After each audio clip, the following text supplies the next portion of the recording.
Hi everyone! I'm Alicia Dujets and I'm here to talk about my latest collection for Michael Miller Fabrics, When Stars Align. I've always loved making spooky drawings and designs, so this is one of my favorite collections that I've made. Since it's creepy, but it isn't specific to Halloween, it's something that can be relevant year-round. It focuses on all things eerie, mysterious, and supernatural. I wanted the drawings in this collection to be super clean, kind of like graphic iconography, so I drew everything digitally to ensure that the line work was as crisp as possible. I was also feeling inspired by the classic style of tattooing, but I used stippling in some areas instead of the black shading that's more common in tattoos. The tricky part was to make sure that the line work was thick enough to print, especially the white lines on the black grounds, since this collection is printed traditionally and not digitally. The thin white lines are likely to flood with ink if they're too thin, so I was very aware of how small the motifs were becoming as I was working with them. I started the collection by building the panel, knowing that I could use the motifs in each of the patches to create the coordinating toss designs.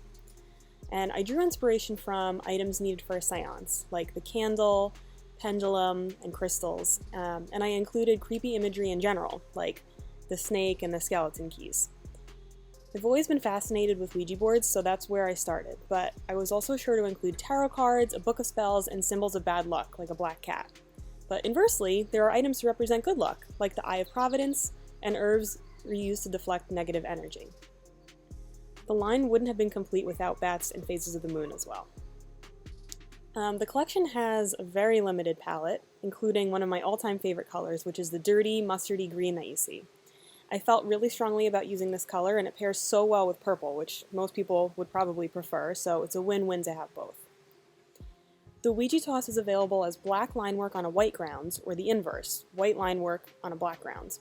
But the former is the only SKU that acts as a bit of a multi. It has spots of color added in here and there. I wanted this collection to be mostly black and white so that the focus would be on the imagery, although it would be easy to use blenders to add pops of color for your project if desired, so the options are limitless. I know the idea of a seance or a Ouija board may not be everyone's cup of tea, but I tried to keep the collection fun and pretty to look at and not get too serious. So whether you believe in such a thing or not, this collection is designed to appeal to everyone, and I hope you can appreciate it and that it inspires you during this upcoming Halloween season. That's all for now, so as the Ouija board would say, goodbye!